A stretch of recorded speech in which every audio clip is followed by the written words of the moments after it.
Hello అండి, అందరికీ ముందుగా నమస్కారం. అంటే ఈ ఏడాది ఫిబ్రవరి 8వ తేదీన శనివారం రోజున ఏకాదశి వచ్చింది.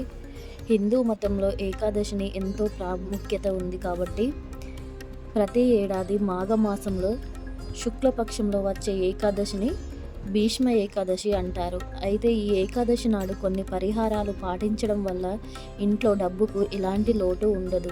మీ సంపద రెట్టింపు అవుతుంది. అలాగే డబ్బు కష్టాలన్నీ తీరిపోతాయి.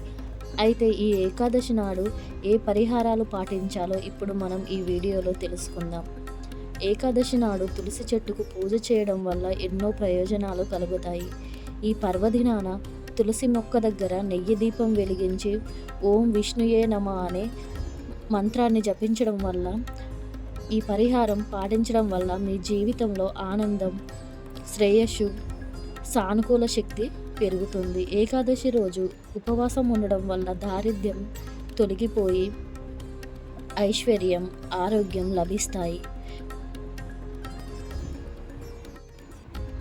హిందూ గ్రంథాల ప్రకారం శ్రీకృష్ణుడు ధర్మరాజు యుధిష్ఠిరునికి భీష్మ ఏకాదశి రోజున ఉపవాసం ఉండమని చెప్తాడు. అందుకే ఆ రోజున శ్రీ మహావిష్ణువును పూజిస్తారు.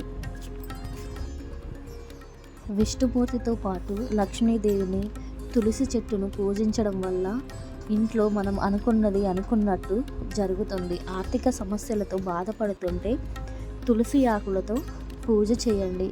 అంటే అందులో మనకు శనివారం రోజు వస్తుంది కాబట్టి ఈ రోజు మహావిష్ణువుకు ఎంతో ప్రీతికరమైన రోజు కాబట్టి ఆ రోజు తులసి మాలను కూడా అల్లి మహావిష్ణువుకు సమర్పించండి. తులసి ఆకులపై ఓం విష్ణుయే నమ అని రాసి పూజ గదిలో పెట్టి మరుసటి రోజు ఆ ఆకును పసుపు గుడ్డలో చుట్టి మనం డబ్బు పెట్టే చోటు, అంటే మనం డబ్బు పెట్టే ప్లేస్, అంటే కొంతమంది బీరువాలో కానీ, అంటే మనం ఎక్కడ డబ్బు దాచి పెడతామో ఆ ప్లేస్లో మనము ఈ గుడ్డలో చుట్టిన ఆకుని అక్కడ పెట్టండి. ఇలా చేస్తే అంటే ఎలాంటి వారికైనా డబ్బు సమస్య అనేది తీరిపోతుంది.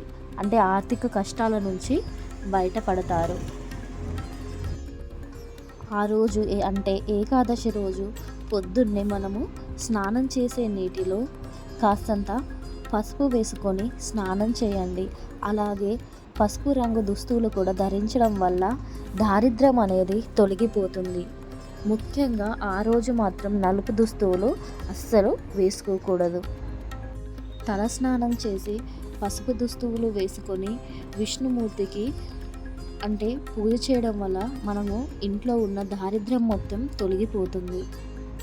ఏకాదశి రోజున మాత్రం అబద్ధం, మనం ఎంత కష్టంలో ఉన్నా కూడా అబద్ధం మాత్రం ఆడకూడదు. అలాగే బీరువా తెరిచి అగరబత్తీలు వెలిగించి అంటే ధూపం చూపిస్తే లక్ష్మీదేవి అనుగ్రహం మనకు లభిస్తుంది. అంటే బీరువా మీద కలువ పువ్వులతోటి కూర్చుండి కుడి చేతిలో బంగారు నాణాలతో వీక్షిస్తున్న లక్ష్మీదేవి ఫోటో ఉంటే కనుక బీరువాకు పెట్టడం వల్ల మనము డబ్బు సమస్య అనేది రాకుండా ఉంటుంది. తులసి ఆకులను తెంపకూడదు, అంటే ఏకాదశి రోజు తులసి ఆకులను తెంపకూడదు కాబట్టి ముందు రోజే అంటే ఆకులను తెంపుకొని మాలగా అంటే తయారు చేసుకొని ముందు రోజే అలంకరించుకోండి. ఓం నమో భగవతే వాసుదేయ అనే మంత్రాన్ని జపించడం ద్వారా చాలా మంచి జరుగుతుంది.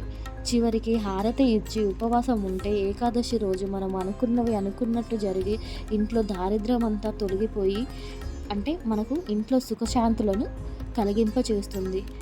అలాగే ఏదన్నా నైవేద్యం చేసి స్వామివారికి సమర్పించిన తర్వాత దాన్ని ఆవుకు కానీ లేదా పేదవారికి కానీ అలా సమర్పించుకోండి. మనం ఇంట్లో అనుకున్నట్టు జరగాలంటే ఇలా చేయండి. థ్యాంక్ యూ ఫర్ వాచింగ్ అండి. నచ్చితే సబ్స్క్రైబ్ చేయండి.